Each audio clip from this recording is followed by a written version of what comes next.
la belle diaspora, bonjour tout le monde, j'espère que vous vous portez bien.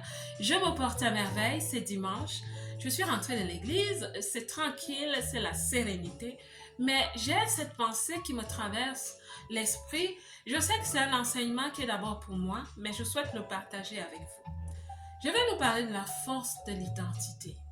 Certaines personnes vont dire, mais j'ai déjà entendu parler de l'identité. Ma belle, arrête-toi une minute. Cette information pourrait transformer ta vie à 360 degrés. La force de l'identité. L'identité a une force. L'identité est une clé et elle a une puissance, elle a une force. L'identité donne naissance. Quand tu regardes un manguier et qui produit des mangues en sa saison, tu n'es pas étonné, n'est-ce pas? Quand tu vois un papayer produire des papayes en sa saison, ou alors c'est un avocatier qui donne naissance à des avocats en sa saison, ça n'étonne personne. On comprend que c'est naturel, c'est normal. Parce que cette identité a donné naissance à des fruits qui lui ressemblent. C'est son miroir, c'est son petit miroir, mais c'est son miroir. Quand une femme accouche et qu'un bébé naît, on ne se dit pas, wow, il ressemble au père, il ressemble à la mère. Non, on se dit juste, mais c'est un humain, c'est normal, c'est naturel qu'un humain donne naissance à un humain. Mais là, on va à un autre niveau. Quand quelqu'un dans sa vie attire vers lui des choses qui ne lui plaisent pas, il y a des personnes qui ont des boulots qui ne leur plaisent pas. Il faut travailler, il faut avoir de la nourriture dans la maison, il faut envoyer les enfants à l'école, il faut payer ceci, les factures et cela. Bien sûr, il faut travailler, c'est une très bonne chose et il n'y a pas de sot métier. Mais il arrive dans la vie que quelqu'un sait que peut-être qu'il ferait mieux dans un autre secteur d'activité, dans un autre type de boulot. Il le sait et il essaye même, mais il n'y arrive pas. C'est ce que tu as produit. Ce n'est pas une condamnation. Je le dis aussi à moi-même. Et il y a des choses sur lesquelles je travaille dans ma vie parce que je sais que je suis la personne qui accouche tout ce qui est dans ma vie. Il y a des personnes qui vivent dans des environnements, dans des maisons qui ne leur plaisent pas. Et ces personnes se plaignent. Il y a des personnes qui ont vraiment des vies, parfois même des relations qui ne leur plaisent pas. Et se demandent, mais pourquoi je rencontre toujours tel type de personnes qui me font toujours les mêmes choses? Pourquoi est-ce que les gens me heurtent? Pourquoi est-ce que les gens me font du mal? Pourquoi c'est moi? Et on se plaint. Parfois, on accuse les gouvernements, parfois on accuse le voisin, parfois on accuse le sorcier du village, mais je t'assure, tout ce que tu produis dans ta vie est le reflet de ton identité. Parfois, quand on a fait une photo, il y a des personnes qui, en regardant leur photo, se disent « cette photo ne me plaît pas ». Et qu'est-ce qu'on va faire? Au lieu de travailler sur les boutons qui sont sur notre visage, on va aller sur Photoshop et on va commencer à transformer les photos qu'on prend. Parce qu'il ne faut pas que les gens voient les boutons sur le visage. Mais ma belle, la vérité, c'est que cette photo est le reflet de qui tu es, de comment ton visage est, ton identité, la force de l'identité.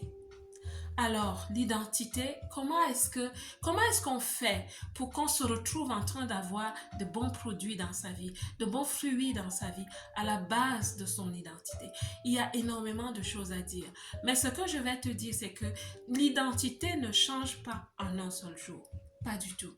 Mais tout commence le jour où tu comprends la force de l'identité. Le jour où tu es convaincu du fait que tout ce que tu produis dans la vie est le reflet de qui tu es. L'identité est vaste. Je dis souvent que nous sommes un big data. Chacun d'entre nous, ça veut dire quoi? Ça veut dire que nous sommes un paquet d'informations. L'identité est vaste. Mais tout commence par le fait de se dire, je suis une personne. Je suis né dans telle famille, je suis né dans tel village, je suis né dans telle ville, dans tel pays. Je suis un citoyen du monde. Voici mes spécifications, si je peux le dire. Voici mes caractéristiques en tant qu'être humain. Voici mes capacités. Voici mes forces. Voici mes faiblesses. Je suis déjà en train de t'accompagner à faire ce travail. Voilà les éléments qu'il faut prendre en compte à la base. Je suis un être humain. Je suis où? Pourquoi est-ce que je suis ici? Comment est-ce que je suis? C'est quoi mon caractère? C'est quoi ma personnalité? Qu'est-ce que je peux travailler chez moi? Qu'est-ce que je peux affûter? Qu'est-ce que je peux développer? Qu'est-ce que je peux améliorer? Qu'est-ce que je peux célébrer chez moi? C'est quoi mon identité? Et puis après avoir travaillé sur ton identité, et c'est un long travail, ma belle, c'est que tu vas commencer à te dire maintenant qu'est-ce que je veux de la vie à la base de mon identité. Quel est le style de vie que je souhaite avoir? Parce que c'est une question que plusieurs personnes ne se posent pas aussi. Le style de vie.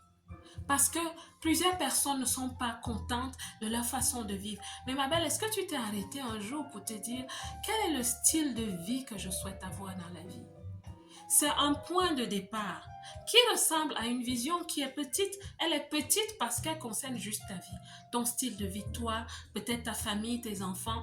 C'est une vision, mais elle est vraiment petite dans la très grande vision que tu as au niveau de ta destinée. Mais c'est quand même une petite vision ou une petite vision que tu dois te donner, des objectifs que tu dois te donner. Quel est ton style de vie, ma belle? Quand je te pose cette question, est-ce que tu peux y répondre? Est-ce que tu es en train de beaucoup réfléchir? Ça veut dire que tu ne sais pas. Et quand tu ne sais pas quel est ton style de vie, je t'assure, la vie va te donner n'importe quel style. Les autres vont te donner n'importe quel style. Ton oraison ne sera pas spécifique. Et tu vois les gens qui changent de style de vie tous les jours. Parce qu'ils sont sortis, ils ont visité la maison d'une copine, elle décore sa maison d'une certaine façon, et quand ils reviennent, chez eux, chez elles, quand elles reviennent chez elles, tout change. Parce que, voilà, elles ont vu quelque chose quelque part qui les a plu, mais tu ne le feras pas si tu sais qui tu es. Parce que qui tu es va s'aligner avec ce que tu veux, ce que tu aimes. Comment tu aimes les choses. Il y a des gens qui ne savent même pas répondre à la question de savoir c'est quoi ta couleur préférée. Je t'assure, j'ai eu un moment dans ma vie où quand on me demandait c'est quoi ta couleur préférée, je ne savais pas. Je n'avais pas encore commencé à travailler sur moi, mais aujourd'hui, je me dis, waouh, j'étais loin, j'étais très très loin. J'étais une personne comme ça, comme une feuille que le vent emporte, parce que le vent me déposait n'importe où, et oui, je commençais à essayer là, ça ne marchait pas, que ce soit dans les relations, que ce soit à tous les niveaux de ma vie, dans tous les piliers de ma vie. Et il y a énormément de personnes qui souffrent, qui se posent des questions et qui se disent, mais pourquoi ça ne marche pas? Pourquoi ça ne marche pas? C'est parce qu'il n'y a pas une certaine définition. Définition au niveau de ton identité. Qui es-tu? Es-tu une personne, si tu es une couleur, est-ce que tu es une personne de couleur rouge?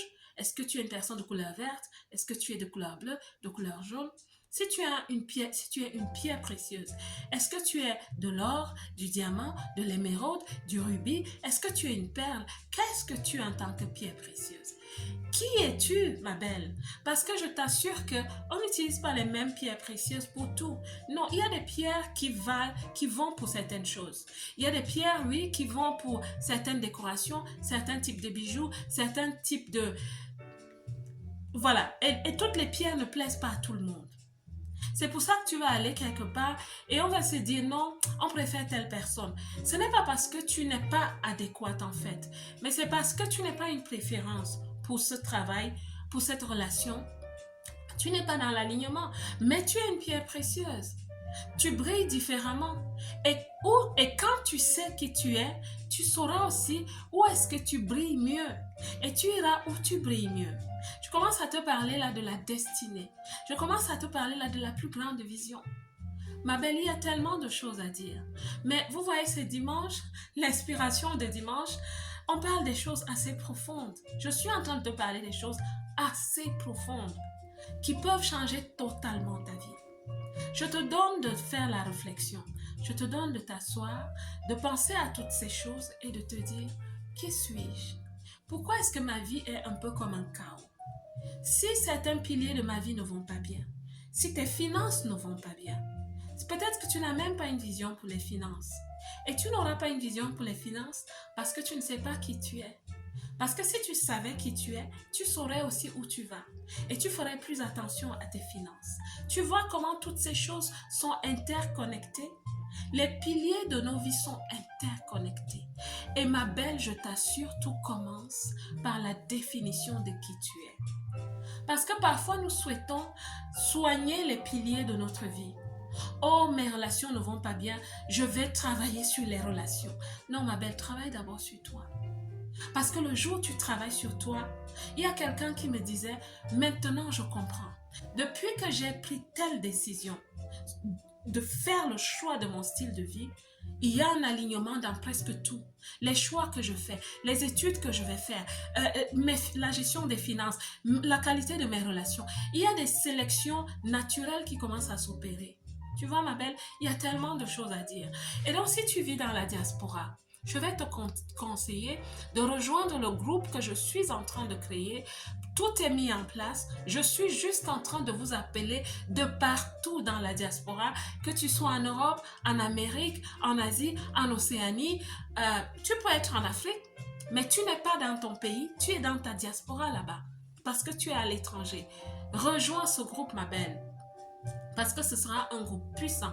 Ce sera un groupe où, si tu es la belle, qui ne dit pas tout le monde est méchant, tout le monde est mauvais. Et si toi, tu es une personne positive qui peut te développer côte à côte avec d'autres belles, avec d'autres reines, et que tu te dis que oui, une peut porter sa couronne, ça ne te dérange pas, tu travailles sur ta couronne. Si tu es une femme collaborative, si tu es une femme qui est prête à apprendre, prête à échanger, prête à écouter, parce que je vous dis, je vous le dis encore, je me prépare à être vulnérable. Je vais souvent vous parler de mes expériences personnelles. Oui, celles que j'ai vécues dans la diaspora. Pas seulement des expériences pour qu'on verse des larmes, mais surtout les leçons. Les leçons d'où j'ai tiré des compétences qui sont devenues certaines expertises dans ma vie et que je mets à profit comme valeur ajoutée, valeur comparative aux autres. Rejoins ce groupe, ma belle. Il te fera énormément du bien si tu vis dans la diaspora. Je m'arrêtais comme ça ce dimanche. Vous voyez, je suis toute paisible, je suis toute calme. Parce que voilà, c'est dimanche, hein, c'est le jour du repos. Je ne devrais même pas travailler le dimanche, mais bon, je ne gagne rien, donc je le fais de façon bénévolente et ça me convient parfaitement. La belle diaspora, passe un super dimanche. Que Dieu te bénisse. Moi,